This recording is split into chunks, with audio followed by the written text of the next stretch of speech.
예, 사람들이 어떤 유적 답사를 하는 것은 큰 유익이 있죠. 그래서 우리도 이번에 가면 이제 군산에 있는 기독교 박물관 뭐 이런 데 한번 가보려고 하는데 그런 유적을 볼 때 우리는 무슨 생각을 합니까? 당시 그 사람들이 어떻게 살았나, 또 그 상황, 그 당시에는 어떤 일이 있었는가라는 것에 대해서 좀 더 많은 자료들을 보면서 배울 수 있는 기회가 되죠.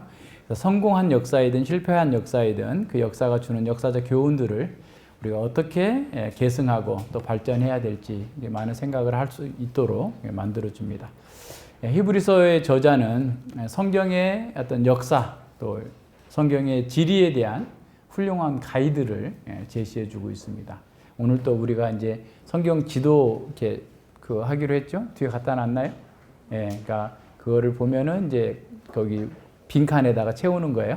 근데 그렇게 어렵지 않을까요? 어렵지 않아요. 근데 그렇게 한번 채워보는 것하고 그냥 하는 것하고 차이가 많이 납니다. 그러니까 그 오전 예배만 마치고 가실 분들도 다 가지고 가서 한번 해보세요. 해가지고 스스로 해보고 해답지도 아마 나중에 올려주시면 되잖아. 같이 앞뒤로 해놔버렸어요? 너무 친절해가지고. 근데 그렇게 친절하면 공부가 잘 안 돼요. 공부는 어렵게 해야지 남는데 다 알려줘 버리면. 네. 그래, 하여튼 그렇게 하나하나 찾아서 보는 것 자체가 굉장히 중요한데, 히브리서 저자는 구약 성경 전체를 가지고서 예수 그리스도의 인격과 사역에 대해서 아주 이 복음의 사건들을 잘 설명해 주고 있는 그런 상황들을 보게 됩니다. 그래서 그것이 어떻게 우리에게 신앙적으로 도움이 되는지, 또 어떻게 우리가 삶의 위기에 처해 있을 때 반응할 수 있는지, 어떻게 대처해야 되는지에 대해서 잘 가르쳐 주고 있는 거죠. 그래서 출애굽한 이스라엘 백성들이 광야에서 그렇게 살았는데 그것은 우리에게 뭘 보여주는지, 우리가 어떻게 살아야 되는 것인지에 대한 그 답을 제시해 주기도 하고, 하나님의 놀라운 기적과 은혜를 체험한 사람들이 그 당시의 상황 속에서 왜 그렇게 믿음으로 살 수 있었고 그것이 우리에게 주는 함의는 무엇인지를 아주 분명하게 보여주고 있어요. 그리고 제사장과 성막과 이스라엘 역사의 중요한 인물들이 그 당시의 상황에서 왜 그렇게 그 세상을 이기고 하나님 나라의 백성으로서 살아갈 수 있었는가에 대한 그 답을 주고 있습니다. 그래서 히브리서 저자는 구약의 모든 장소, 모든 사건, 인물들을 말하고자 했던 것을 그리스도를 통해서 우리에게 다시 한번 이렇게 확인시켜 주는 거예요. 그러니까 기독론적으로 다시 해석해가지고 그것이 오늘 우리의 삶에 어떤 의미가 있다라고 하는 것을 가르쳐 주면서 우리가 그 예수 그리스도를 따라서 복을 누리라라고 권면해 주고 있습니다. 그래서 우리는 이 새 언약 공동체로 예수 그리스도께서 구약의 모든 것에 아멘이 되시고 예가 되셨다라는 사실을 알고 그 안에 예수 그리스도 안에 산다고 하는 것이 우리에게 어떤 의미가 있는지를 분명하게 가르쳐주고 있어요. 특별히 12장 14절 29절은 새 언약 공동체 교회가 무엇인가, 교회는 어떤 곳인가, 또 교회에 속한 우리는 어떤 사람인가에 대해서 가르쳐주고 있습니다. 14절로 17절에서는 그 화평함과 거룩함을 추구하라라고 명령하고 18절로 24절에서 새 언약 공동체의 본질이 무엇인지를 보여주고 25절로 29절에서는 진동치지 못할 그 나라를 받은 자로서 우리 하나님 은혜 가운데에서 살라라고 명령합니다.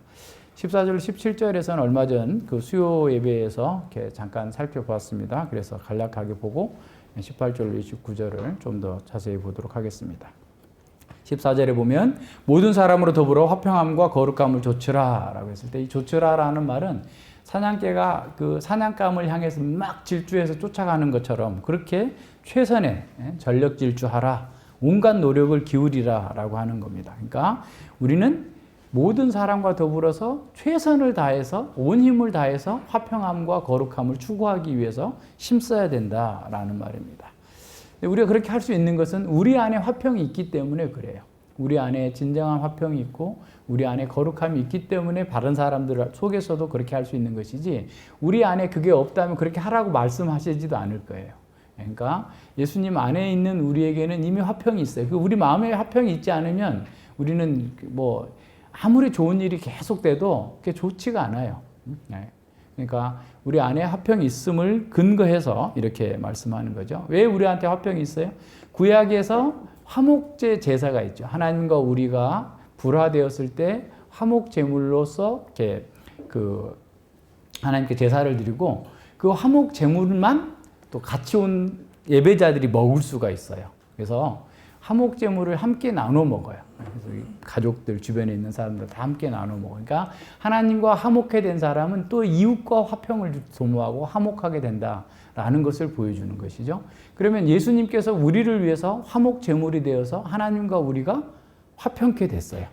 그래서 하나님과 우리가 화평케 되었으면 그 화평케 된 사람은 이웃과 화목 제물을 나눠 먹는 것처럼 이웃과 화평을 추구하는데 최선의 노력을 해야 된다라고 가르치는 거예요.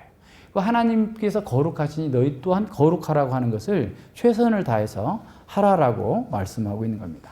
그러니까 거룩함은 하나님의 속성이잖아요. 그래서 하나님께서 창조하신 모든 것과 구별된 것처럼 우리 또한 하나님께서 새 창조로 새롭게 만드셨기 때문에 모든 것들과 구별되어서 하나님의 속한 자로서 살도록 하는 것이 거룩함을 추구하라라는 거예요. 그래서 하나님의 뜻을 따라 사는 것이 거룩함인 거죠. 네, 그래서 히브리서 10장 10절에서는 예수 그리스도의 몸을 단번에 들이심으로 말미암아 우리가 거룩함을 얻었노라 그랬어요. 예수님께서 죽어주셨기 때문에 또한 우리가 화평케 됐을 뿐만 아니라 거룩하게 되었어요. 12장 10절에도 보세요. 저희는 잠시 자기 뜻대로, 저희는 누구예요? 자기 부모는, 육신의 부모들은 자기의 뜻대로 우리를 징계하였지만 오직 하나님은 우리의 유익을 위하여서 그의 거룩함에 참여케 하시느라고 우리를 징계하시고 훈련하신다라는 거예요. 하나님께서 우리를 징계하시고 훈련하신다는 것은 우리가 하나님의 자녀답게 거룩해지도록 하기 위해서 그와 같은 방식으로 우리를 훈련해서 우리가 그 하나님 나라의 복을 누리도록 하기 위함이다라는 거죠. 그래서 우리가 거룩함을 추구할 때 진정으로 행복한 사람이 돼요. 그러니까 세상에서 가장 행복한 사람은 누구냐? 거룩한 사람이에요. 세상에서 가장 복된 사람은 그리스도의 제자예요. 그러니까 사람들은 반대로 생각해.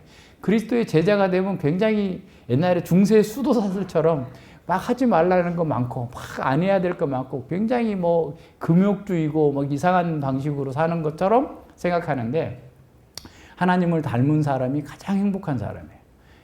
거룩한 사람이 가장 행복한 사람이에요. 그러니까 거룩함은 우리를 짓누르는 것이 아니라 우리가 자유롭게 하고 행복하게 하고 우리를 날게 만들어주는 그런 은혜다라는 사실을 기억해야 됩니다. 왜냐하면 모든 얽매이기 쉬운 것, 죄와 부정으로부터 깨끗해졌으니 그 사람이 행복한 거지. 우리 마음에 온갖 더러운 걸 채워놓고 있어 보세요. 우리 집안에 쓰레기통을 비우지 않고 계속 둔다고 생각해 보세요. 거기서 집안이 향긋해지겠어요? 깨끗하게 살 수 있겠어요? 그러지 못하죠. 우리 마음에 이 모든 부정과 불의가 제거된 그 사람, 거룩한 사람은 그래서 행복한 거예요. 바깥의 상황이 어떤 것은 상관하지 않고 그 안이 깨끗하니까. 우리 마음이 깨끗하면 밖은 어떻든 간에 별 관심이 안 돼요. 우리가 그래서 행복한 거고 그래서 진정으로 기쁘고 만족한 삶을 살 수 있는 겁니다. 하나님께서는 우리가 하나님의 영광에 참여하는 복을 누리도록 우리를 구원하셨는데 하나님의 영광에 참여하는 그 복을 누리는 방식이 뭐냐면 거룩함이에요. 주님을 닮는 거예요. 주님의 뜻을 따라서 사는 것입니다. 그래서 거룩함이 없이는 하나님을 배울 수 없다. 하나님과 교제할 수도 없고 하나님의 백성으로서 삶의 능력도 갖지 못하는 거죠.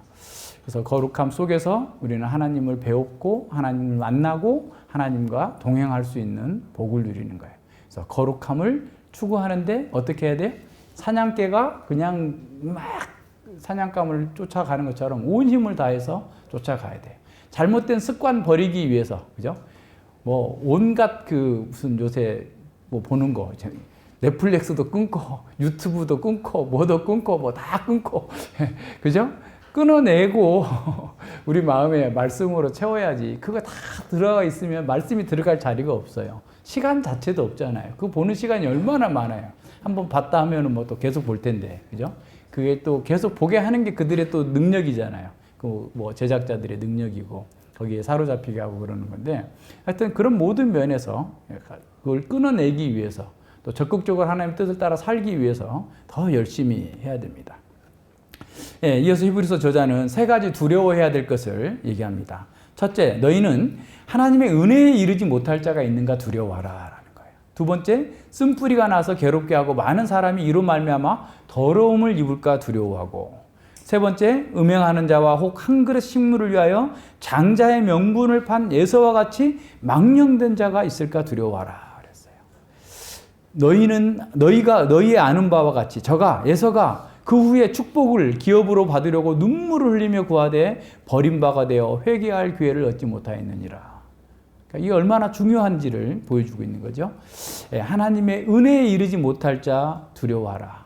그러니까 은혜 가운데 왔어. 그럼 끝까지 믿음의 경주를 완주해서 그 꼬린 지점까지 가야 되는데 수많은 핑계를 대면서 세상에 어렵다는 핑계로 뭐하다는 핑계로 중간에 탈락하는 사람이 있을지 두려워하라는 거예요. 출애굽한 백성 이스라엘 백성들이 계속해서 불순종하고 불평하고 원망하다가 광야에서 죽은 것처럼 은혜에 이르지 못하는 사람이 있을지 두려워하라는 거예요. 그래서 그런 사람이 있는지를 돌아보라. 공동체에게 주시는 명령이에요. 그러니까 우리는 저 사람은 어떻게 되든지 말든지 나만 잘 되면 돼. 내 믿음만 잘 지켜. 내 믿음 지키기도 힘들어 하면서 다른 사람은 신경 꺼 이렇게 하고 있으면 안 된다는 거예요. 이 공동체 안에 있는 한은 계속해서 살펴보는 거예요. 제대로 살고 있는지, 은혜에서 떨어져 나가서 다른 데 가서 지금 배회하고 있는 것은 아닌지를 늘 살펴서 권면하고 돌아오도록 하라는 거예요. 돌아오게 하라는 거예요. 두 번째, 쓴뿌리가 나서 그 교회 공동체를 괴롭게 하고 다른 사람이 그로 인해서 더럽혀질까 두려워하라라는 겁니다. 이 쓴뿌리라는 말이 신명기 29장 18절로 19절에 나타나는데 그것과 연관해서 보면 이 말이 무슨 말인지 좀 더 분명해 보입니다.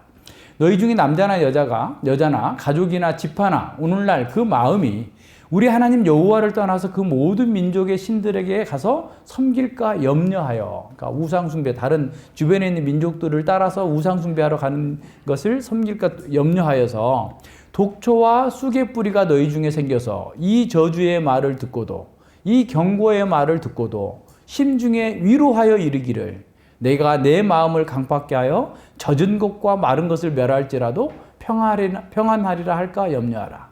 여기서 젖은 것과 마른 것을 멸할지라도라는 말은 모든 것이 망할지라도 나는 안 망해. 이런 마음으로 계속해서 너희가 우상을 숭배하고 하나님 말씀을 떠나면 죽을 거다라고 경고가 계속 났음에도 불구하고 쓴뿌리가 있던 사람들은 저것들 다 죽어도 우리는 안 죽어. 그러니까 예루살렘 성 587년 예루살렘 성이 멸망할 때 생각해 보세요. 자기들은 안전하다, 평안하다라고 하는 수많은 거짓 선지자들이 나타나가지고 오히려 바른 예언을 하고 있는 에레미야를 죽이려 하고 말을 안 듣는 거예요. 그게 쓴뿌리들이에요. 그래서 그것에 감염된 많은 사람들이 그렇게 살 수 있는 기회가 계속 있었어요. 하나님께서 에레미야를 통해서 항복하면 된다. 너희들은 이미 지금 늦었다. 그러니까 처음에는 너희들이 지금 주님께 회개하면 돌이키실 거다. 지금이라도 회개하라 했는데 끝까지 안 하고 이제 빙 둘러친 거예요.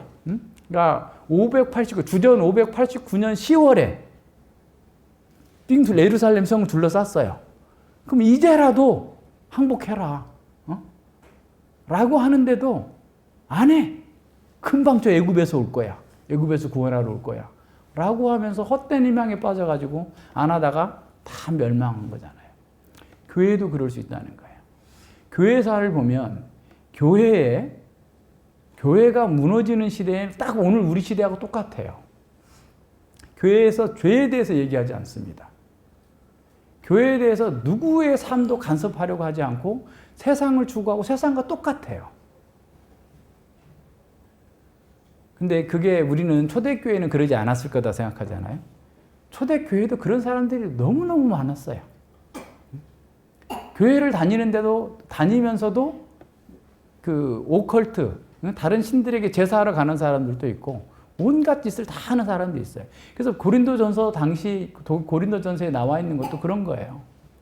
신전에서 가서 연회하고 신전에서 고기 먹고 그렇게 하면서 그냥 이렇게 사는 것들에 대해서 굉장히 많이 책망하는데 그럴 수밖에 없었던 게 당시의 종교는 삶의 삶. 그러니까 그 삶에서 완전히 벗어나서 나와야 되는데 그러지 않고 사는 거죠. 그러니까 우리도 오늘 마찬가지예요. 그냥 교회만 다니지 실제로 세상의 것을 아무것도 다른 게 없는 그런 상태로 나아가는 거예요. 자신의 마음에 우상이 가득하면서도 하나님을 섬긴다고 하나님의 이름으로 예배한다고 하면서 자기는 안전하다. 다 망해도 우리는 안전하다. 라고 생각하는 거예요. 저 역시도 마찬가지고 우리 모두에게도 이것은 위험입니다. 우리가 이렇게 잘하고 있기 때문에 우리는 괜찮을 거다 라고 할 때 우리도 모르게 세속주의의 누룩에 바리새주의의 누룩에 사두개인의 누룩에 감염돼 가지고 교회 안에서도 맨날 교제하면 내용이 집 샀는데 어쩌고 저쩌고 주식을 샀는데 어쩌고 저쩌고 투자가 어쩌고 저쩌고 교회 성도들의 모임 속에서 맨날 그런 얘기만 하고 있는 거예요. 세상에 뭘 영광을 추구하는 얘기만 하고 앉아 있는 거예요. 그러면 똑같은 거예요. 쓴뿌리예요. 그런 쓴뿌리들이 교회에 쫙 퍼지게 되면 너희들 동시에 다 망할 수 있으니까 두려워하라 라고 말씀하시는 거예요. 많은 사람들이 더럽힘을 입을 수 있으니까 두려워하라고 경고하시는 겁니다. 독이 한 방울만 들어가도 온몸에 순식간에 퍼지는 것처럼 악은 누룩처럼 금방 퍼집니다. 왜냐하면 우리 육신에게 맞기 때문에 그래요. 그러니까 우리는 악은 그 모양이라도 버리려고 하는 그런 적극적이고 결단하는 그런 자세가 나와야 됩니다. 그래서 밖에서 이렇게 뭘 하는 것에 대해서는 우리가 굉장히 경계를 하지만 우리 안에서 그런 일이 벌어지게 되면 자기도 모르게 이렇게 휩쓸려 가게 되는 거예요. 왜냐하면 그 사람을 사랑하니까 경계하지 않기 때문에 그렇게 가는 겁니다. 그래서 주의하라라고 경고해 주고 있죠. 세 번째는 음행하는 자와 팥죽 한 그릇에 장자의 명분을 팔아버린 예수와 같이 망령된 자가 있는지 살펴보라는 거예요. 음행하는 자, 몰래 이렇게 잘못된 영상을 보고 있는 것은 아닌지, 몰래 다른 어떤 잘못된 일들을 하고 있는 것은 아닌지 살펴봐야 된다라는 거예요. 그러니까 가까이 살아야 돼, 사실은. 가까이 살아서 저 부부가 부부 싸움 했대. 그러면 딱 불러가지고 이리 와봐. 경위를 말하세요. 라고 따져야 될 정도로 가까워야 돼, 우리가. 그냥 밖에서 그냥 저기 집에서 죽어가고 있는데 우리가 아무도 모르고 있으면 그건 우리가 큰일 난 거예요. 그러니까 무릇하서 뭐 시시콜콜한 거 다 알아야 된다는 건 아니지만 적어도 우리가 가족들에 대해서 아는 것처럼 우리 가족들이 어떤 마음과 상태로 살고 있는지를 잘 살필 수 있을 정도로 부지런히 성도들을 살펴야 됩니다. 그리고 이 팥죽 한 그릇에 장자의 명분을 팔아버린 에서 알죠? 사냥하러 갔다 왔는데 사냥에 허탕쳤어. 먹을 게 없는 거야. 배고파. 그런데 마침 야곱이 팥죽을 끓이고 있어요. 붉은 죽을 끓이고 있어. 야, 붉은 죽 하나 좀 한 그릇 다오. 그러는데 안 돼. 형 장자의 명분을 나한테 팔어. 팥죽 한 그릇에 팔어. 내가 죽게 생겼는데 장자의 명분 이게 무슨 소용이야? 하면서 팥죽 한 그릇도 바꿔 먹어버린 거예요. 그래서 나중에 야곱이 축복을 받고 나니까 막 울면서 되돌려 줄 수 없냐고. 계속 울어도 없다. 니한테 줄 건 없다. 라고 이삭이 선언하잖아요. 하나님 나라와 하나님의 영광과 하나님 나라 백성으로서 사는 것을 팥죽 한 그릇 정도로밖에 생각하지 않는 사람들이 있어요. 교회? 그까짓 거 힘들면 안 나와도 되는 거지. 교회? 뭐 하나님 섬기며 사는 거? 그걸 무슨 그냥 너무 쉽게 생각하는 거예요. 하나님 나라의 영적인 가치를 너무 가볍게 생각하는 거예요. 그래서 세상의 가치를 하나님 나라보다 더 중요하게 생각하는 사람들은 결국 예수와 같이 망령된 삶을 살게 되는 겁니다. 이건 뭐냐면 세상을 사랑하기 때문에 세상에서 오는 고난을 견디지 못하면서 그래서 하나님 나라 방식으로 대처하지 않고 인간적인 방식으로 대처하는 것이 팥죽 한 그릇에 하나님 나라를 파는 거예요. 나는 그런 적 없어요. 라고 말할 수도 있을지 모르겠는데 하나님께서 하나님보다 세상을 사랑하는 것, 또 세상에서 어떤 고난과 어려움이 있기 때문에 하나님의 방식이 아니라 세상의 방식으로 그 문제를 풀려고 하는 것. 그것이 한 그릇 식물 때문에 하나님 나라의 시민권을 팔아버린 것과 같습니다. 그래서 이렇게 망령된 사람은 하나님 나라의 백성이라는 거룩한 특권과 영광을 일회용 컵 쓰듯이 버리는 거예요. 언제든지 버릴 준비가 되어 있는 거죠. 그렇지만 에서의 경우를 보자면 그가 그걸 상실한 후에 눈물로 아무리 외쳐도 그걸 다시 회복하지 못했다는 거예요. 그가 눈물을 흘린 것은, 에서가 눈물을 흘린 것은 회개의 눈물이 아니라 자기 연민의 눈물, 그 축복을 빼앗겼다고 하는 그런 선에서 끝나버린 것입니다. 그래서 교회는 서로를 잘 돌아봐야 돼요. 부지런히 살펴야 됩니다. 서로 그래요, 서로. 모든 사람에게 감독자가 되고 또 이렇게 돕는 자가, 섬기는 자가 돼야 됩니다. 성령 안에서 자기 자신을 잘 돌아볼 뿐만 아니라 형제들을 돌보기 위해서 각자가 주어진 그 은사들을 잘 선용해서 섬겨야 됩니다. 연약한 형제의 짐을 들어주고 또 그리스도의 법을 성취하기 위해서 부지런히 사랑 안에서 섬기고 돌봐줘야 돼요. 이 말씀은 공동체의 책임이 크다라는 사실을 가르칩니다. 교회는 이 말씀에 순종할 때 정말 풍부한 화평과 거룩함에 성장할 뿐만 아니라 역동적으로 하나님의 백성으로서의 더 깊은 연합으로 들어가게 될 겁니다. 이 말씀을 주셨던 것은 지금 생각해 보면 지금 유대인들이 엄청난 핍박을 해오고 있는 상황이에요. 그러니까 그 유대 전쟁이 AD 66년경에 이제 발발을 했는데 아마 그 직전쯤에 굉장히 지금 유대인들이 심하게 아주 과격하게 교회를 핍박하고 유대교로 다시 돌아오라고 이렇게 강압적인 그런 태도를 취하기 때문에 많은 사람들이 돌아간 사람도 있어요. 지금 돌아갈까 말까 하는 사람들도 있어요. 그런 상황에서 지금 주어진 말씀이에요. 그럼에도 불구하고 다시 말해서 자신들을 공격하고 대적하고 있는 그 사람들이라 할지라도 그 모든 사람 속에는 그 대적자들도 포함되는 거죠. 그들에게도 화평함과 거룩함을 추구하면서 살라라는 겁니다. 예, 그렇다고 해서 이 화평함이 그대로 그냥 주어지는 것은 아닙니다. 계속해서 어려움을 겪죠. 예, 고통을 겪으면서도 화평 가운데서 끝까지 하나님의 말씀대로 나아가야 된다라는 거예요. 그래서 화평을 이렇게 교회 안에서 화평뿐만 아니라 또 교회 밖으로 화평을 증진시키기 위해서도 최선의 노력을 다하라라는 말입니다. 예, 그리고 이제 18절 이하에서는 새 언약 공동체의 본질과 특권을 이렇게 보여줍니다. 예, 이제 시온산과 시내산을 이렇게 비교하고 대조해 주면서 새 언약 공동체가 얼마나 탁월한지를 보여줍니다. 왜냐하면 아까도 얘기한 것처럼 지금 유대교로 다시 돌아오라고 하는 압력이 계속 받고 있는 거예요. 유대교회는 지금 어마어마한 헤롯 성전이 있어요. 거기 제사가 있어요. 절기가 있어요. 율례가 있어요. 종교 의식이 화려해요. 그 종교 의식만 참여하면 그냥 자동으로 구원받을 것 같은 그런 지금 상황 속에서 소수의 그룹들이 지금 이렇게 모여가지고 예배드리고 있는 상황이에요. 그래서 그쪽에서 자꾸 부를 때마다 그 옛날에 우리가 했던 습관대로 다시 그 돌아가고자 하는 그런 유혹들이 지금 있는 상황 속에서 이 말씀이 주어지고 있다는 사실을 생각해 봐야 됩니다. 그래서 이 말씀을 옛 언약과 새 언약 그리고 옛 시내산과 시온산을 대조해 주면서 새 예루살렘 또 새 시온산인 우리 교회가 얼마나 복된 것인지를 보여주는 거예요. 율법이 주어진 그 시내산이라고 하는 물리적인 산과 하늘의 예루살렘인 시온산이라고 하는 영적인 산을 대조하면서 가르쳐 줍니다.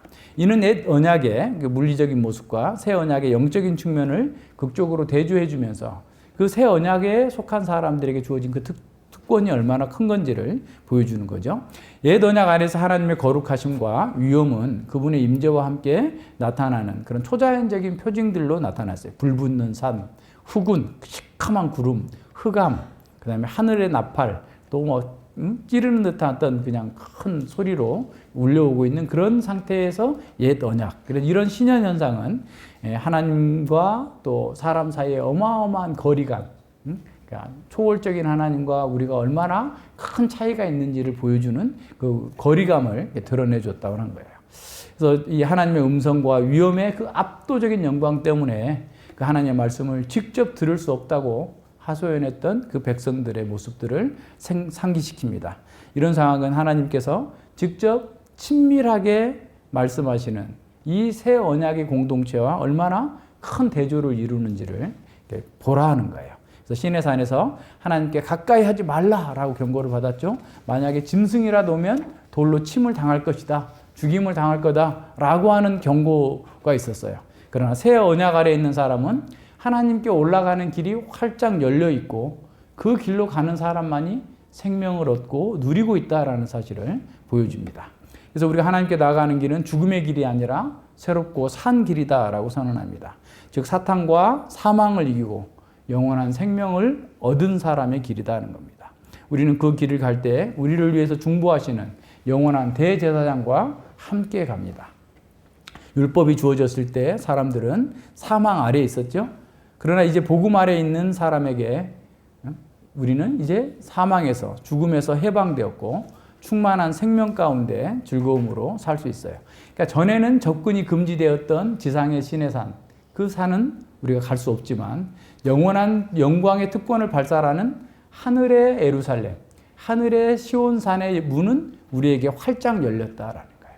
그러니 우리가 얼마나 놀라운 특권과 영광을 가지고 있는지 한번 생각해 보라라고 말씀하고 있는 겁니다. 저자가 말하고자 하는 그 요점은 교회에 속한 우리가 영광의 하나님의 존전에 이르렀다.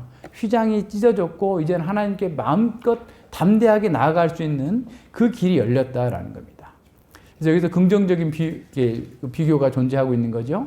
이스라엘과 마찬가지로 새 언약 공동체도 속박에서 애굽에서 해방된 것처럼 죄와 사탄의 권세에서 우리가 해방되었고 하나님께 거룩히 구별되어서 하나님의 존전에 이르렀습니다.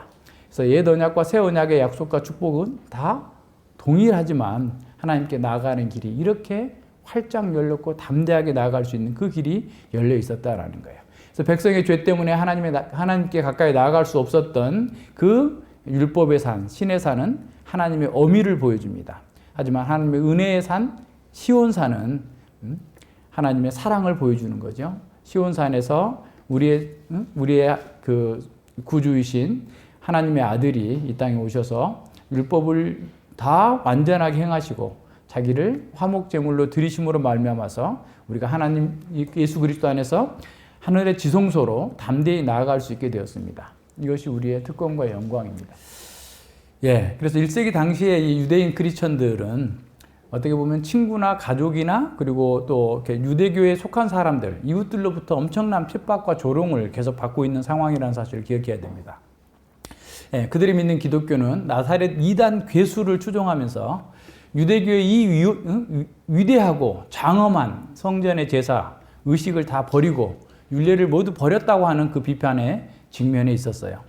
그들은 하나님이 주신 땅과 성전, 거룩한 도시인 그 예루살렘으로부터 버림받은 자들이라고 하는 비난을 계속해서 듣고 있었습니다. 하지만 진실한 성도, 진정한 하나님의 백성들은 이 물리적인 도성 그 예루살렘은 예수님을 거부함으로써 그 성전이 예수님을 거부함으로써 멸망할 거다라고 했던 그 말씀을 그들은 믿고 의지하고 있었습니다.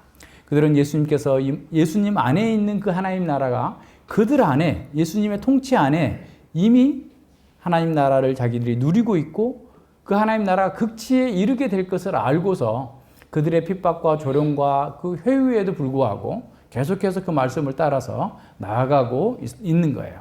그래서 하나님께서 살아계신 그 하나님의 도성 하늘의 예루살렘인 교회에 그분의 통치가 이루어지고 있다는 사실을 믿고 그들의 어떤 회유나 핍박이나 그런 고통 속에서도 참고 견디고 있었던 것이죠. 그래서 22절로 24절에서 이렇게 말씀합니다. 너희가 이룬 곳은 시온산과 살아계신 하나님의 도성인 하늘의 예루살렘과 천만 천사와 하늘에 기록한 장자들의 총회와 교회와 만민의 심판자이신 하나님과 및 온전케 된 의인의 영들과 새 언약의 중보이신 예수와 및 아벨의 피보다 더 낫게 말하는 뿌린 피니라 그랬어요. 얼마나 감격스러운 겁니까? 우리가 이룬 곳은 시온산이에요. 영적인 시온산, 하나님의 살아계신 하나님의 도성 하늘의 예루살렘. 시온산 하늘의 예루살렘 천만 천사 하늘에 기록한 장자들의 총회 다 교회예요, 교회. 이 교회를 이렇게 표현하고 있는 거예요. 하늘의 도성인 예루살렘 천만 천사와 하늘에 기록된 장자들의 총회, 이 교회예요.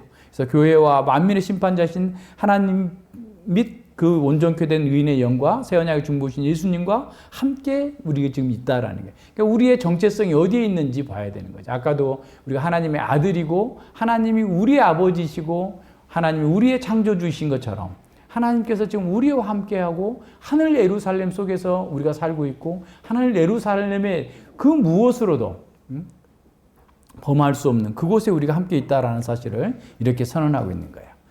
예, 이는 시편 그 46편 4절과 5절을 이렇게 생각나게 합니다. 한 시내가 있어 나뉘어 흘러 하나님의 성 곧 지극히 높으신 자의 장막의 송소를 기쁘게 하도다 그랬어요. 한 시내가 있어서 그 하나님의 성 예루살렘이죠. 지극히 높으신 자의 성소를 기쁘게 하고 하나님을 기쁘시게 하고 하나님이 그 성 중에 계심에 성이 요동치 아니할 것이며 새벽에 하나님을 도우시리로다. 택하신 하나님의 백성들은 바로 믿음으로 이 강물을 마셨고 하나님의 도우심을 체험하고 누리고 있는 겁니다. 그래서 요한계시록 22장 17절에서도 예수님께서 초청하시면 이렇게 말씀하시죠. 목마른 자도 올 것이요 원하는 자는 값없이 이 생명수를 받으라. 그래서 그 성벽에 여호와 삼마 여호와께서 거기 계시다라는 글이 새겨져 있고 스가랴에서 말하고 있는 것처럼 말방울까지 여호와께 섬겨할 모든 것이 거룩하다, 성결하다라고 하는 선언이 새겨져 있을 거라고 말씀합니다. 바로 우리가 이룬 곳이 바로 이 산과 이 도성에 이르는 거예요. 우리는 이미 생명수를 마시고 있고 생명나무의 실과를 먹고 있다라고 하는 사실을 보여주고 있어요. 그래서 저자는 지금 눈앞에 있는 예루살렘 성, 눈앞에 있는 예루살렘 성전, 눈앞에 있는 대적들, 유대인들의 전체 인구에 비해서 그리스도인이 10%나 됐겠어요? 5%나 됐을까요? 어쨌든 이렇게 적은 숫자가 그 많은 사람들을 대처하면서 위축될 수 있는데 실상 너희들이 지금 하늘 예루살렘 총회에 함께 있는 자들이니 두려워하지 말라라는 거예요. 믿음의 눈으로 너희의 정체성을 바라보고 그걸 누리고 그것을 선언하면서 살라라고 말씀하고 있습니다. 이 세상에 있는 그 모든 것, 하나님의 모든 복, 심지어는 하나님까지라도 너희의 것이다. 너희의 소유다. 그러니 두려워하지 말라라고 선언하고 있습니다. 하늘에 기록한 장자들의 총회라는 말은 교회의 성격과 그 구성을 말해줍니다. 장자는 여러 가지 의미를 가지고 있는데 모두 놀랄 만한 것들이죠. 우선 장자는 유산의 두목을 받아요. 다른 사람들보다 유산의 두목을 받습니다. 자, 그건 상속자라는 말이죠. 자, 우리가 그렇다면 하나님 나라 새 예루살렘 성을 상속받은 사람이에요.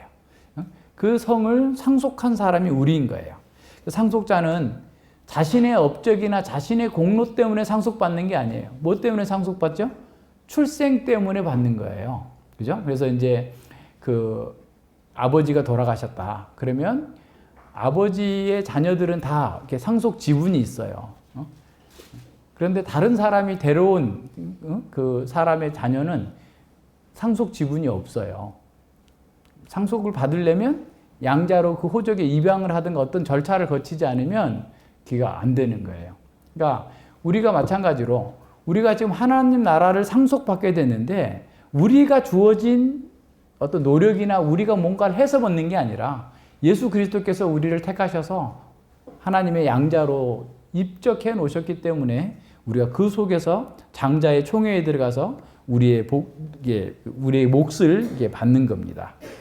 그리스도 안에서 새롭게 출생했기 때문에 우리는 그리스도 안에서 하나님 나라의 공동 상속자로 모든 것들을 상속받게 될 겁니다. 이것은 믿음으로만 주어지는 거죠. 그래서 요한복음 1장 12절에서 영접하는 자 곧 그 이름을 믿는 자들에게는 하나님의 자녀가 되는 권세를 주셨으니 라고 그랬어요. 그리고 장자는 늘 아버지의 특별한 사랑을 받는 사람들입니다. 이것은 하나님께서 바로에게 하신 그 말씀 속에서도 드러나요. 이스라엘은 내 아들 내 장자라 그랬어요. 가장 사랑하는 자다라고 표현하는 게 내 장자다라는 그런 말씀입니다. 그래서 우리는 이 하늘나라의 시민권을 가진 자들이고 하나님께로부터 사랑을 받고 있고 하나님과 영원히 교제하고 하나님의 권능으로 보호받으면서 하나님 나라를 상속받을 자다라고 하는 사실을 스스로에게 설교하고 스스로에게 그 자기 정체성을 따라서 살 수 있도록 해야 되는 겁니다. 그러니까 이스라엘 출애굽할 때 그 모든 애굽의 장자들은 다 죽었잖아요. 그리고 이스라엘의 장자들만 살았어요. 뭐 때문에? 문설주와 임방에 피를 발랐죠. 그러고 나서 하나님께서 나중에 뭐라고 말씀하시냐면 그 장자들은 내 것이다.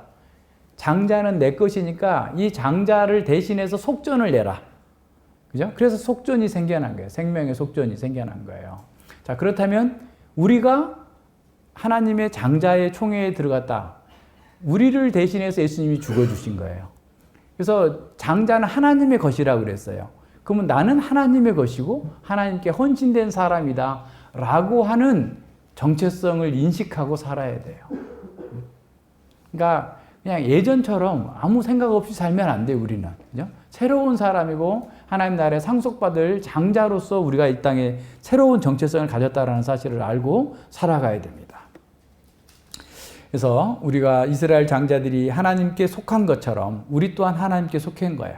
그래서 이것이 얼마나 큰 특권이냐면 그 민수기에 나오는 사람들의 그 장자들의 쫙 그 명단이 나오잖아요. 그것처럼 우리의 이름이 하나님의 생명책에 다 기록되어 있다라는 사실을 기억하면서 어떤 상황에서도 우리의 구원과 우리의 신분은 달라지지 않는다. 심지어 우리의 실수나 우리의 어리석음 때문에 설령 넘어진다 할지라도 그 책에서 지워지지 않을 거다라고 생각하고 담대하게 우리에게 주어진 일들을 잘 감당해야 됩니다. 신의 산에서 영광의 구름 속에서 하나님을 만난 모세는 두려움 가운데 떨었어요. 그러나 새 언약의 중보이신 예수님은 자기 피로써 우리의 두려움을 없애주시고 자기의 피로써 우리 위에 드리워져 있는 하나님의 진노의 구름을 다 걷어내시고 하나님께 나아가는 길을 활짝 열어놓으셨어요. 하나님의 지성소로 나아가는 길을 이제 열어놓으셨습니다. 아벨의 피는 하나님께서 신원해 주시도록 심판하시도록 크게 부르짖었지만 예수님의 피는 사람으로는 어쩔 수 없는 죄에 대한 용서와 은혜를 가져다 주셨습니다. 이 피로 인해서 우리는 하나님과 평화를 누리게 되었고 그리스도 피로 인해서 우리 또한 지금도 두려움 없이 하나님께 담대히 나아갈 수 있는 길이 열렸습니다. 예수님께서 십자가에서 달리시고 최종적으로 운명하시기 전에 다 이루었다라고 선포하신 것은 사실은 그 말씀으로 인해서 신의 산에 두려워졌던 그 흑운과 폭풍과 불과 지진과 그 모든 것들을 다 몰아낸 것이다 라고 보면 됩니다. 이제 시온산은 하늘의 시온산은 영원히 무궁하고 평화롭고 고요하고 기쁨이 넘치는 하나님의 낙원, 하나님 나라의 극치가 이루어져 있습니다. 우리는 바로 이 모든 것들을 그리스도 안에서 소유하고 있다라는 사실을 깨달아야 됩니다. 그렇다면 이 중보자 예수 그리스도를 떠나서 옛 중보자인 모세에게로 은혜의 산을 떠나서 다시 흑암과 두려움과 그 고통이 있는 신의 산으로 돌아가서 되겠느냐라는 거예요. 얼마나 어리석은 거냐라는 겁니다. 우리 또한 마찬가지입니다. 우리가 이제 예수님 안에서 새로운 생명의 삶으로 돌아왔는데 왜 자꾸 옛 삶을 그리워해요? 이스라엘 백성들이 광야에서 자꾸 애굽을 그리워했던 것처럼 우리가 왜 자꾸 예전에 그런 삶의 방식, 옳지 않은 것들을 그리워하면서 그쪽으로 돌아가려고 하면 안 되는 거죠. 그래서 그리스도와 그분의 몸된 공동체 속에서 우리는 이 특권과 복을 누리려고 해야지 자꾸 옛날 방식대로 다시 돌아가서 그 어떤 것들을 찾으려고 하면 그건 두렵고 어리석은 일이다 라고 하는 것을 가르쳐주고 있습니다. 25절, 29절에서는 흔들리지 않는 하나님 나라에 속했다라고 하는 사실을 보여줍니다. 그래서 너희는 삼가 말하신 자를, 말씀하신 자를 거역하지 말라 그런 거예요. 삼가라는 말, 굉장히 중대한 위험이 있을 때 경계하는 의미를 담고 있습니다.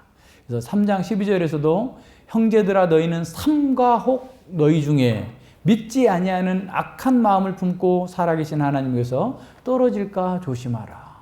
삼가, 믿지 않는 악한 마음을 품고 하나님께로부터 떨어질까 조심하라 라고 한 거예요.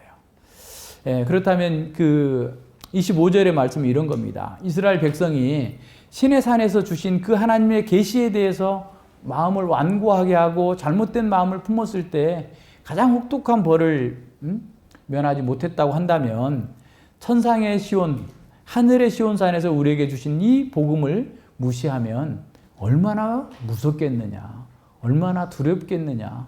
그러니까 복음에서 떠나는 것이야말로 가장 어리석은 선택을 하는 거고 두렵고 멸망하는 선택을 하는 거다라고 하는 사실을 보여주는 거예요. 예, 히브리서 2장 2절고 3절에서도 비슷한 말씀이 나옵니다. 천사들로 하신 말씀이 견고케 되어, 천사들로 주어진 말씀, 신의 산에서 주어진 그 율법을 가리키는 거예요. 그것이 견고케 되어서 모든 범죄함과 순종치 아니하며 공변된 보응을 받았거든. 하나님 말씀을 거부한 사람들이 다 당시에 죽었는 것처럼 죽었는데, 그렇다면 우리가 이같이 큰 구원을 등한 여긴다면 어찌 피하리요라고 하는 거예요. 그러니까 하나님의 말씀을 순종하거나 불순종하는 그 사이에 중립지대는 없어요. 말씀을 받아들이거나 거부하거나 둘 중에 하나입니다. 말씀을 거부하는 자들이 하나님의 심판을 피할 수 있는 그런 탈출구는, 피난처는 없습니다. 예, 모든 사람은 둘 중에 하나이죠. 흔들리지 않는, 진동치 않는 하나님 나라의 시민으로 살거나 아니면 세상과 함께 멸망하거나, 예, 둘 중에 하나입니다. 이번에 지진이 난 그 터키 모습 속에 우리가 알고 있는 수리아 안디옥, 거기가 지금 현재 지명은 안타키아라고 하는데, 어떤 사람이 아마 터키 사람인 것 같은데 그 영상을 올린 걸 누가 페이스북에 공유해서 봤는데, 그 안타키아가 거기 굉장히 그 번성한 도시, 옛날 고대로부터 번성한 도시였잖아요. 그래서 그 지진이 나기 전의 모습을 막 쫙 그 동일한 길로 쭉 가면서 찍어놓고, 그 다음에 지진으로 파괴된 그 현장을 이렇게 같이 동시에 화면이 돌아가게 만들어 놨어요. 한번 보세요. 제가 이따가 공유해 드릴게요. 사실 세상에 그렇게 아름답고 화려하고 대단한 것들은 다 그렇게 무너질 겁니다. 아무것도 없어요. 폐허가 됐어요. 그 화려하고 아름다운 거리가 그냥 시멘트 도멍어리로 가득 차 있어요. 아무것도 남는 게 없습니다. 지금 사람들이 그렇게 화려하고 멋지다고 하고 열광하는 그 세상의 모든 영광들이 결국 그와 같이 될 겁니다. 많은 사람들이 이 복음을 오해해가지고 잘못된 결론을 내립니다. 예수님은 은혜와 평화의 하나님이시기 때문에 구약에서처럼 그렇게 심각하게 우리를 징계하지 않을 거다라고 생각하는 거예요. 그래서 자기가 너그럽게 하나님께서 모든 것을 다 용서해 주실 거다라고 생각하는데, 그렇지 않아요. 하나님께서는 언약이 하나인 것처럼, 언약의 축복이 하나인 것처럼 언약의 의무도 동일해요. 그렇다면 언약을 우리가 범한다면 그 언약적 징계를 받는 것도 동일하다는 사실을 기억해야 됩니다. 그래서 바울 사도는 데살로니가 후서 1장 7절로 9절에서 환난 받는 너희에게는 우리와 함께 안식으로 갚으시는 것이 하나님의 공이시니 주 예수께서 저의 능력과 천사들과 함께 하늘로부터 불꽃 중에 나타나실 때에 하나님을 모르는 자들과 우리 주 예수의 복음을 복종치 않는 자들에게 형벌을 주시리니 이런 자들이 주의 얼굴과 그의 힘의 영광을 떠나 영원한 멸망의 형벌을 받을 것이다 라고 선언하고 있어요. 동일합니다. 예수님의 권위와 세상의 권위를 비교할 때도 많은 사람들이 비슷한 결론을 내립니다. 빌라도를 생각해 보세요. 내 나라가 뭐냐? 이 세상에 속하지 않았다고? 내 나라는 이 세상에 속한 것이 아니다. 그러니까 이 세상에 속한 나라가 아니니까 우습게 생각하는 거죠. 이 세상 나라는 크고 화려하고 대단한 권력을 실질적으로 나타내 보인다면 하나님 나라는 눈에 보이지 않으니까, 이 땅에 속한 것이 아니니까 더 힘이 없을 거다라고 생각하면서 빌라도처럼 조롱합니다. 그러나 예수님의 나라는 이 세상에 속해 있지 않지만 이 세상의 권세를 압도하는 그런 권세입니다. 이 세상의 모든 것들을 통치하시는 그런 권세예요. 예수님의 권세는 영원한 권세이고 세상의 모든 것들을 다 이끌어내시는 그런 권세입니다. 사람들은 그래서 이 세상의 권세를 두려워하면서도 하나님의 통치가 드러나는 그러한 말씀과 교회의 질서에 대해서는 가볍게 생각해요. 무시해도 된다고 생각하는 거예요. 하나님의 말씀을 받지 않는 사람들은 늘 그와 같은 방식으로 반응을 합니다. 하나님의 통치를 거부하고 자기가 왕이 되어서 사는 거예요. 그래서 하나님의 통치를 받느냐 아니면 자기가 왕이 되어서 사느냐 둘 중에 하나입니다. 그것도 중립지대가 없어요. 이것이 반역이고 이것이 죄의 본질이에요. 예, 그래서 복음은 하나님의 최고의 축복을 담지하고 있기 때문에 동시에 최고의 순종의 의무를 우리에게 또한 부과하고 있다는 사실 또한 기억해야 됩니다. 복음에 불순종하는 것 모세의 율법보다 더 큰 벌이 있다라고 선언하고 있어요. 왜냐하면 예수님께서 그랬잖아요. 요나보다 더 큰 이가 여기 있고 솔로몬보다 더 큰 이가 여기 있다. 그러니까 예수님께서 주시는 것도 더 크지만 예수님께서 우리에게 요구하는 것도 더 크다라는 거예요. 더 큰 걸 받았으면 더 큰 걸 내놓으라 하고 말씀하시는 거예요. 그래서 이제 그 율법사 시몬의 집에 가서 그 식사를 하실 때 그 어떤 여인이 향유를 붓잖아요.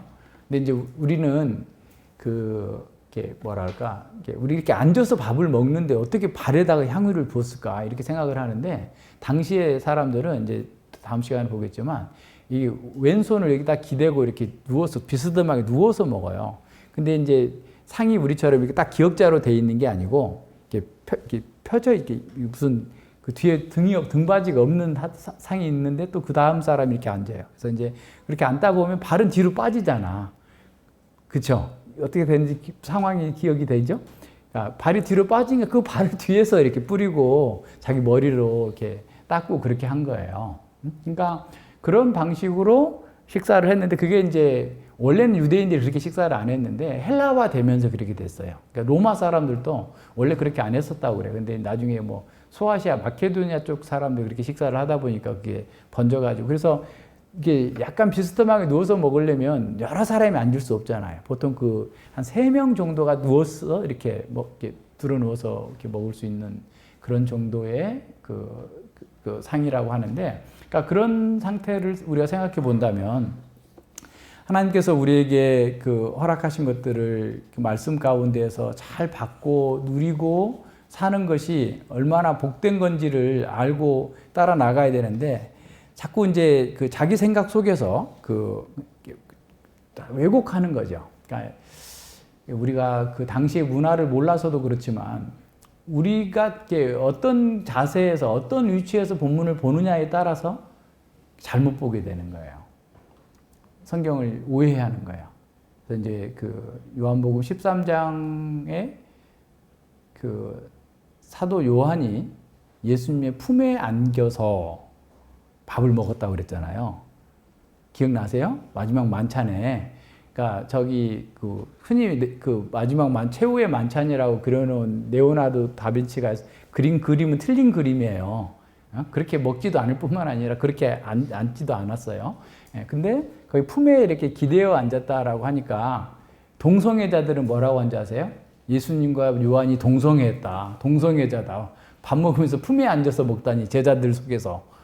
이런 식으로 해석을 하는데 좀 무지하고 악한 자들이죠.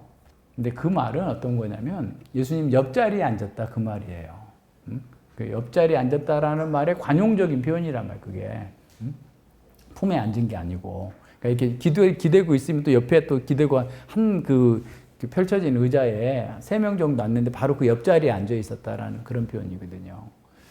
그러니까 하나님의 말씀을 이렇게 볼 때 정말 그 주님께서 우리에게 허락하신 그 은혜를 생각하면서 보지 않으면 자기 중심적으로 보면 말씀이 안 들어와요. 그러니까 그 말씀이 안 들어오는데 순종이 되겠어요? 그게 안 되는 거죠. 그래서 이제 윌리엄 바클레이라고 하는 목사님이 이렇게 말합니다. 인간이 율법의 불완전한 메시지를 무시한 일로 정죄를 받아야 한다면 복음의 완전한 메시지를 무시한 일인 얼마나 더 정죄를 받을 만한가? 복음은 하나님의 완전한 계시이므로 복음을 듣는 사람에게는 갑절의 무거운 책임이 주어진다. 또한 그것을 무시한다면 틀림없이 훨씬 큰 정죄를 받을 것이다 라고 선언합니다. 따라서 히브리서 저자는 삼가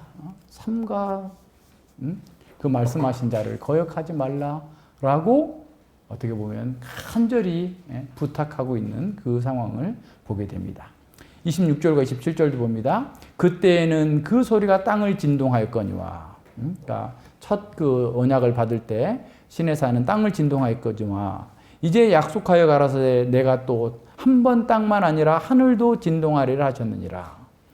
이 또 한 번이라 하심은 진동치 아니하는 것을 영존케 하기 위하여 진동할 것들 곧 만든 것들을 변동될 것을 나타내심이니라 라고 선언하고 있어요. 우리가 봤듯이 학계 2장 6절과 7절을 인용해서 말씀하신 것이죠. 이제 새로운 세상이 오면 땅뿐만 아니라 하늘도 진동하게 될 거다라고 선언하고 이 세상의 모든 것들은 다 지나갈 것이다 라고 말씀합니다. 그래서 이 세상도 정욕도 다 지나가되 오히려 하나님의 뜻만 행하는 사람이 영원히 거할 것이다 라고 선언합니다. 베드로후서 3장 10절에서도 그러나 주의 날이 도적같이 오리니 그 날에는 하늘이 큰 소리로 떠나가고 체질이 뜨거운 불에 풀어지고 땅과 그 중에 있는 모든 것이 드러나리로다. 이 모든 것이 이렇게 풀어지리니 너희가 어떠한 사람이 되어야 마땅하뇨. 세상의 것을 더 추구하고 더 쌓아놓고 그것 때문에 아둥바둥하면서 살고 있어야 되겠느냐라고 지금 묻고 계시는 겁니다. 고린도전서 7장 31절에도 바울 사도는 이렇게 말합니다. 세상 물건을 쓰는 자들은 다 쓰지 못하는 자 같이 하라. 이 세상의 형적은 지나감이라. 그냥 세상에 계속 못 박혀가지고 거기에 올인해가지고 살면 안 된다라는 겁니다. 이러한 그 성경의 가르침은 세상의 가르침과 가장 큰 대조를 이룹니다. 세상은 우리에게 세상의 본질, 또 영구불변하는 것은 세상에 속한 것이다라고 계속해서 끊임없이 우리에게 외쳐댑니다. 오히려 믿음과 영적인 삶이 모두가 다 사라질 것이다. 저건 허구다라고 말하는 거예요. 그래서 그들은 얼마나 은행에 돈이 많은가, 이 세상에 얼마나 많은 업적과 얼마나 큰 자산을 모았는가, 이게 그들의 모든 관심사를 휘어잡고 있습니다. 영적인 실상과 영적인 문제들은 그건 부차적인 문제니까 나중에 시간 나면 하고 다른 때 차분할 때 돈 벌어놓고 뭔가 목표를 이뤄놓고 그때 가서 하라라고 합니다. 그리고 믿는 것도 꼭 그렇게만 믿는 거야, 그렇게 믿어야 되는 거야. 하나님은 그냥 다 좋은 하나님, 잘 될 거야, 다 잘 될 거야 라는 얘기만 하는 그런 데 가지. 사욕을 추구하고 우리에게 귀에 듣기 좋은 그런 얘기를 하는 곳에 나가야지. 왜 저렇게만 믿어야 돼? 그게 말이 되는 거야? 라고 얘기하도록 하는 겁니다. 그러나 이런 관점은 교회를 다니는 가운데에서도 계속해서 우리에게 들려오는 그런 소리예요. 실용적인 사람들한테는 그게 잘 먹히는 그런 말이죠. 믿음으로 인한 고난이나 어려움이 오면 믿음을 포기하고 세상을 선택하도록 하는 것이 사단의 전략입니다. 세상이 궁극적으로 중요한 것이 된다면 우리에게 그리스도와 하나님 나라에 대한 헌신은 부차적인 것이 돼요. 그건 해도 되고 안 해도 되고 하면 좋고 안 하면 어쩔 수 없고 이런 식이 되는 겁니다. 그러나 시내산에 강림하셨을 때 땅을 흔드신 그 하나님은 그리스도께서 영광과 권능으로 다시 오실 때 땅과 만물을 다 하늘까지 다 흔들어 대실 것입니다.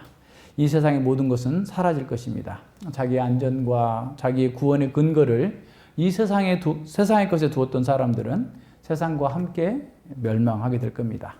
모세의 시대는 산이 흔들렸습니다. 그러나 장차 올 그 큰 날에는 온 땅과 하늘이 함께 흔들리고 사라지게 될 겁니다.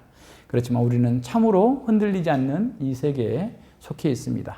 이 교회에 속해 있다는 것 자체가 우리는 참으로 흔들리지 않는, 진동치 않는 나라에 속해 있는 증거인 거예요. 그래서 교회에서 세례를 받고 정회원이 된다고 하는 것 자체도 이렇게 중요한 겁니다. 진동치 않는 나라의 상속권을 받는 그 사람으로서의 하나님의 명부에 올려지는 것이기 때문에 그렇습니다.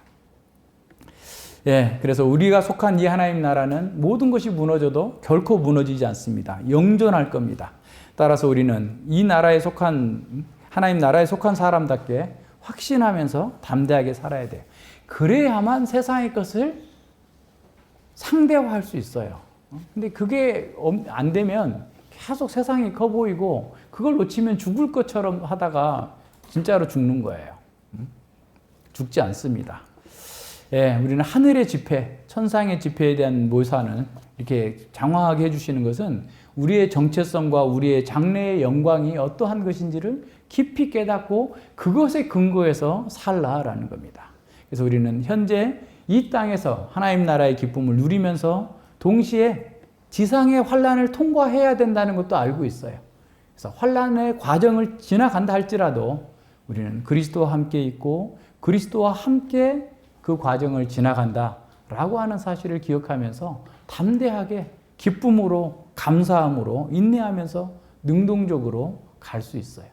그래서 좀 큰 마음을 먹고 대범해져 가지고 그냥 죽으면 죽으리라 이렇게 가면 돼요. 근데 죽으면 더 좋잖아요. 그렇죠? 소망이 없는 사람 절대 죽으면 안 돼. 하루라도 더 살아야 돼. 그죠? 근데 우리는 소망이 있기 때문에 주께서 부르시면 그냥 네, 감사합니다. 저 가겠습니다. 하고 가는 거지. 내가 없으면 뭐 세상에 뭐 없어질 것처럼, 교회가 없어질 것처럼 슬퍼하지 말고 뒤에 또 좋은 사람 하나님께서 알아서 다 이루어 가시겠거니 이렇게 하고 가는 거죠. 그러니까 모든 면에서 담대해야 됩니다. 예. 영적인 것보다 세상의 것을 더 중요하게 생각하는 것 역사 가운데 현실에도 얼마나 많이 있어요. 로마 제국을 한번 생각해 보세요. 교회가 너무 정말 어떻게 보면 그냥 확 누르면 없어져 버릴 것처럼 짓밟으면 없어져 버릴 것처럼 그렇게 하면서 계속해서 교회를 핍박했지만 오히려 로마 제국은 멸망했고 교회는 더 강하고 온전해졌어요. 그러니까 모든 외적인 핍박, 내적인 이단들이 막 바로하고 온갖 것들이 다 있어도 하나님 나라는 계속해서 전진해 왔고 또 이겨나가고 있습니다. 모든 육체는 풀의 꽃이요 그 모든 아름다움은 들의 꽃과 같으니 푸른 마르고 꽃은 시드나 우리 하나님의 말씀은 영원히 서리라. 만구불변의 진리입니다. 세상의 모든 왕국들은 다 그와 같이 될 거예요. 예수님께서 말씀하셨어요. 천지는 없어지겠으나 내 말은 없어지지 아니하고 반드시 이루리라. 그 말씀대로 성전 파괴가 이루어졌고 그 말씀대로 예수님이 다시 오실 때까지 역사는 진행되고 있을 거예요. 마태복음 24장 35절의 말씀이에요. 성전 파괴에 관해서 결론적으로 이 말씀은 하나도 떨어지지 않고 그대로 이루리라. 이미 역사 가운데 이루어졌잖아요. 그리고 이제 주님 오실 때까지 우리가 어떻게 살아야 되느냐 7가지 비유로 우리에게 가르쳐 주셨어요. 그 비유를 따라서 우리는 지금 현실에서 열심히 사는 겁니다. 성실하게 사는 거예요. 그래서 우리의 우선순위는 세상 사람들의 우선순위와 같아서는 안 돼요. 우리는 세상에서 많은 업적을 쌓고 자산을 쌓고 세상의 영광을 위해서 이 하나님 나라의 것을 부차적인 것으로 장자의 명물을 팥죽 한 그릇에 판 것처럼 가볍게 여겨서는 안 됩니다. 그리스도와 하나님 나라에 대한 충성을 가장 우선순위에 두고 살아야 돼요. 우리는 이 세상과 오는 세상에 대한 올바른 통찰력을 가지고서 우리가 어디에서 무엇을 하든지 간에 우리의 삶의 우선순위가 분명하게 정해져서 나아가야 됩니다. 그래서 지혜로운 처녀들, 그죠? 특별한 일 한 거 아니라고 그랬죠? 당연히 해야 될 걸 하는 거예요. 마태복음 25장에 지혜로운 처녀와 그 미련한 처녀 얘기 나오잖아요. 당연히 기름을 준비해야 되는 거예요. 우리도 당연히 주님 맞이할 준비를 지금 하고 있어야 되는 거예요. 주님 오신다고 했는데 언제 오실지 그때 가보지 뭐.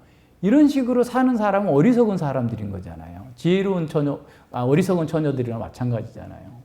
하나님께서 다 말씀해 주셨고 이 말씀대로 될 거다고 다 하셨음에도 불구하고 계속해서 다른 데다 정신 팔고 자기 욕망을 추구하다가 결과적으로 주여 문을 열어주시옵소서 그럴 때 나는 너희가 도무지 누군지 모른다 라고 평가하신다면 얼마나 고통스러운 일이 되겠어요. 종교개혁 시대에 그 프랑스의 나바라의 왕리라는 인물이 있었습니다. 그는 프랑스 왕가의 일원으로서 카톨릭을 신봉했던 사람인데 복음을 듣고 나서 회심해서 프랑스 개혁파인 위그노의 지도자가 돼요. 그래서 굉장히 탁월한 그 지도자로서 그 위그노들을 이끌었는데 1593년에 그가 왕이 될 기회가 주어졌어요. 굉장히 큰 시험입니다. 자기가 1순위인 거예요. 그런데 프랑스의 왕이 되려면 캐톨릭 신앙을 가져야 돼요. 다시 개신교 신앙을 버리고 캐톨릭으로 돌아가야 돼요. 굉장한 시험이죠. 유혹이죠. 한 나라의 왕이 되는 거예요. 그래서 왕이 되면 그동안 30년 동안 지금 막 그 캐톨릭과 개신교가 막 전쟁하고 있는데 그걸 종식시킬 수도 있고 전쟁으로 피폐화된 프랑스를 다시 재건할 수도 있겠다라는 그런 일들이 얼마나 많겠어요. 엄청난 시험이 왔어요. 그래서 그는 자신의 정치적인 입지를 강화하고 왕이 되기 위해서 카탈루그로 돌아갔어요. 믿음을 지키기 위해서 프랑스 왕이 되는 것을 포기해야 되는데 오히려 프랑스 왕이 되기 위해서 믿음을 포기하고 나아간 겁니다. 나바라 앙리는 자신의 지상의 왕관과 하나님의 백성을 위해 예비된 하늘의 왕관 사이에서 선택을 해야 했습니다. 그럼 결국 프랑스 왕이 되어서 캐톨릭으로 돌아갔어요. 프랑스의 왕자를 선택했던 나바르 왕리는 그가 왕이 되어서 정말 많은 일을 했어요. 랑트 칙령을 만들어서 종교전쟁, 30년 종교전쟁을 끝냈어요. 왕국의 평화와 안정을 찾는 데 기여했고 나라의 재건을 이루는데 온 힘을 쏟았어요. 그런데 11년 만에 극렬 캐톨릭주의자한테 암살당하고 맙니다. 그가 구원받았는지 안 받았는지는 모르겠어요. 그러나 진동할 나라를 선택한, 진동치 못할 나라를 버리고 진동할 나라를 선택한 그가 그렇게 비참한 죽음을 맞이함으로써 우리에게 큰 교훈을 주고 있는 것 같습니다. 우리에게도 이런저런 선택의 기로가 있을 수 있습니다. 직장에서 승진을 위해서, 성공을 위해서, 때로는 먹고 살아야 되니까 진동치 못할 나라를 버리라고 하는 그런 유혹에 직면할 수 있습니다. 교회를 섬기는 것보다 자기 영광과 세상을 선택해야 된다라는 유혹이 우리에게 클 수 있습니다. 결혼을 위해서라면 결혼해야 되니까 믿음은 양보할 수 있다라고 생각할 수도 있습니다. 이 땅의 어떤 보아도 그러나 우리에게 진정한 행복을 주지 못합니다. 이 땅의 것이 지금 견고해 보이고 대단해 보이고 화려하고 멋지다 할지라도 그것들은 다 진동되고 무너질 것들입니다. 그러나 우리가 교회 공동체 안에서 자기 정체성을 알고 살아가는 사람이라고 한다면 우리는 흔들리지 않는 진동치 못할 이 나라를 이미 소유했습니다. 그리고 지금 이 공동체 안에서 그것을 누리다가 장차 극치에 이르게 될 그 하나님 나라를 우리는 맞이하게 될 것입니다. 우리는 이 하나님 나라가 이 땅에 임하옵시고라고 기도하는 사람입니다. 우리의 인격과 우리의 삶의 현장 속에서 하나님의 통치로 인한 진동치 못할 그 나라의 삶을 우리 삶 속에서 드러내는 거예요. 그 속에서 우리는 진정한 평강과 안식과 기쁨을 누리게 될 겁니다. 그리고 그렇게 기뻐하고 그렇게 즐거워하고 평화롭게 사는 우리를 통해서 하나님 나라가 증거되고 확산되어질 것입니다. 우리는 하나님 나라에 대한 믿음과 충성은 그러나 결코 오만하거나 불손한 모습으로 나타내지 않아야 됩니다. 진리를 따르고 진리를 전하는 사람은 그 태도 역시 그가 전하는 메시지와 같아야 합니다. 금사과는 은쟁반에 담아줘야지 제맛이지 금사과를 쓰레기 봉지에 쓰레기들과 함께 전달해 준다면 그건 말이 안 되는 거죠. 간혹 신자들 중에 자신이 누리는 그 위대한 모든 특권들을 당연하게 여기거나 경박한 태도로 부적절하게 취급하는 것을 볼 때가 있습니다. 그러나 히브리서 저자는 우리가 받은 모든 것을 감사하는 마음으로 소중히 여겨야 한다라고 가르칩니다. 우리는 흔들리지 않는 나라를 받았기 때문에 그렇습니다. 하나님은 우리에게 지극한 사랑을 베푸셨지만 그분은 여전히 거룩하신 분입니다. 우리 하나님은 소멸하는 불이시다라고 경고하고 있습니다. 하나님과 그분께 속한 것은 무엇이든지 결코 가볍게 대해서는 안 된다고 경고해 줍니다. 이 진리는 C.S. 루이스가 쓴 나니아 연대기에 잘 묘사되어 있습니다. 루이스는 주님을 묘사하기 위해서 거대하고 위험 있는 사자 아슬란이라고 하는 등장인물을 사용합니다. 한 대목에서 여주인공 가운데 하나인 모험심이 강한 소녀 그 질이 우연히 시냇물을 발견합니다. 질은 길을 잃었고 목이 심히 말랐습니다. 그런데 시냇물 앞으로 간 그 질은 사자가 물 앞에서 조용히 앉아 있는 것을 발견합니다. 질이 겁이 질려서 멈추자 사자는 목마르거든 와서 마시라 라고 권합니다. 그러자 심히 목마른 데다가 시원하게 흐르는 그 시냇물 소리에 이끌려서 질은 앞으로 더 가까이 나아갑니다. 그러나 두려워진 그 질은 이렇게 소리를 지릅니다. 내가 다가가면 아무 해도 입히지 않겠다고 약속해 주세요 라고 부탁합니다. 그런데 사자는 나는 약속할 수 없어 라고 말합니다. 시원한 물소리에 이끌려서 더 가까이 다가간 질은 당신은 소녀도 잡아먹나요? 라고 물었어요. 그러자 사자는 나는 소녀와 소년, 성인 여자와 남자, 왕과 황제, 도시와 나라도 삼킨다 라고 말합니다. 이 말을 들은 소녀는 나는 감히 다가가서 못 마시겠어요 말하면서 뒷걸음질 칩니다. 그러나 사자는 그럼 너는 목말라 죽을 거야 라고 말하죠. 그 말을 들은 소녀는 아이고 다른 곳에 가서 다른 시냇물을 찾아봐야 할 것 같다 하고 소리칩니다. 그러자 사자는 다른 시냇물은 없다라고 선언합니다. 다른 시냇물은 없어요. 주님 안에만 있어요. 주님께로 나와야 됩니다. 만일 영혼의 갈증을 이 생명의 물로 해결하고자 한다면 우리는 이런 하나님을 상대해야 돼요. 사랑이 많으시지만 엄위하신 그 하나님을 상대해야 된단 말이에요. 하나님은 마음대로 우리가 어떻게 다룰 수 있는 그런 분이 아니시다는 사실을 기억해야 됩니다. 더 하나님은 우리에게 길을 비켜주지 않아. 우리가 마음대로 하도록 내가 원하는 대로 하나님께 접근해서 하나님의 것을 막 가져가도록 마음대로 쓰도록 그렇게 열어주시지 않을 거란 말이에요. 더 마음에 들고 더 부침성이 좋은 하나님으로 바뀌시지도 않을 것입니다. 하나님은 결코 언제나 안전하지 않으실 거예요. 하지만 하나님은 우리의 구주시고 위엄과 은혜의 하나님이시고 하늘과 땅을 흔드시지만 자기 백성에게는 흔들리지 않는 그 나라를 주시는 하나님이십니다. 신의 산의 불은 과거에 일어난 사건입니다. 그러나 하나님의 거룩하시며 질투를 동반한 사랑의 불은 절대로 꺼지지 않을 것입니다. 성도들은 그 밝은 빛 앞에서 자신의 모든 죄가 드러날 것을 알고 있고 그렇게 돼야만 되는 거예요. 자기 죄가 드러나는 것이 나쁜 게 아니고 좋은 거예요. 왜냐하면 그 정결케 하는 불꽃 안에서 자기 죄 역시 그리스도와 함께 소멸될 것이기 때문에 십자가에서 사라질 것이기 때문에 그것 때문에 그것을 알고 자기 죄가 드러날 때 아프지만 동시에 기뻐하고 감사하고 주님을 찬양하는 것입니다. 그래서 히브리서 저자는 그러므로 우리가 진동치 못할 나라를 받았은즉 은혜를 받자 이로 말미암아 경건함과 두려움으로 하나님을 기쁘시게 섬길지니 우리 하나님은 소멸하는 불이심이니라 라고 우리를 격려합니다. 그러니까 하나님이 그런 엄위하신 분이기 때문에 우리가 더 정신을 차리고 가볍게 여기지 말고 이 구원의 은혜 가운데에서 더 바르게 살라라고 하는 겁니다. 그래서 하나님에 대한 충성을 결코 가볍게 생각해서는 안 됩니다. 하나님 나라를 가볍게 생각하고 교회를 가볍게 생각해서는 안 됩니다. 하나님은 소멸하는 불, 즉 접촉하는 모든 것을 정화하시는 분이십니다. 하나님은 이런 분이시기에 우리는 감사와 경외함으로 나아가야 돼요. 그러니까 정말 그 사람이 어떤 사람인가, 정말 하나님의 사람인가를 알 수 있는 것이 감사와 경외함을 통해서 드러나는 겁니다. 성경은 바로 이 두 가지 태도를 우리가 하나님께 드리는 모든 예배와 삶을 평가하는 기준으로 삼고 있어요.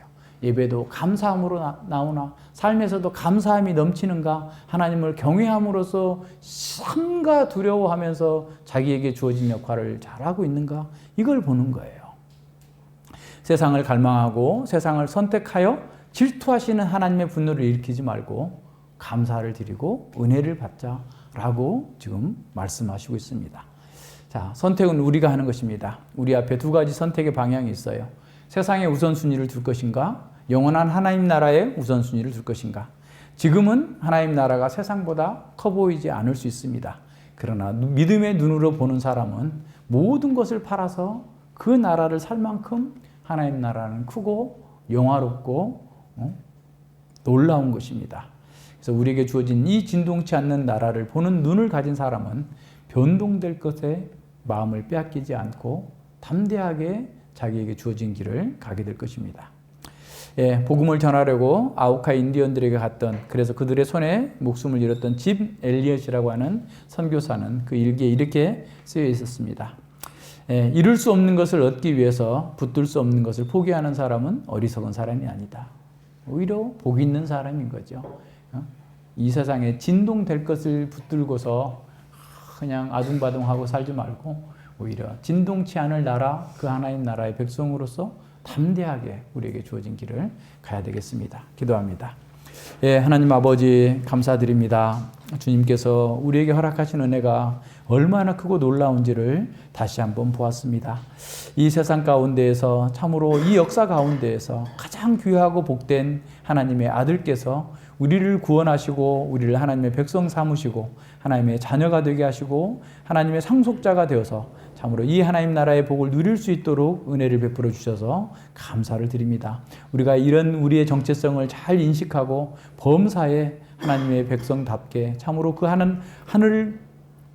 하늘에 속한 그 교회에 우리가 참여하고 있다는 사실을 기억하고 진동지 못할 이 나라 안에서 우리가 어떤 것에서도 두려워하거나 또 유혹받거나 또 실망하지 않고 절망하지 아니하고 하나님의 백성답게 당당하게 모든 것들을 이겨나가는 하나님의 사람으로 성장해 갈 수 있도록 인도하여 주시고, 교회 안에서 참으로 은혜에서 멀어져 가고 있는 사람이 있는지 늘 주위에서 바라볼 수 있도록 인도하여 주시고, 쓴뿌리가 나서 우리의 공동체를 또 흐트러뜨리고자 하는 그런 그 누룩과 같은 것들이 있는지 잘 살필 수 있도록 인도하여 주시고, 참으로 또 음행과 장자의 명분 때문에 장자의 명분을 팥죽 한 그릇에 팔아버렸던 그런 망령된 자가 있는지를 또 잘 살펴서 참으로 서로 권면하고 서로 세워주고 서로 위로하면서 하나님 나라, 이 진동치 못할 나라를 함께 상속받고 함께 누리고 함께 하나님을 찬양하며 하나님의 영광을 드러낼 수 있도록 저희들을 이끌어 주시옵소서.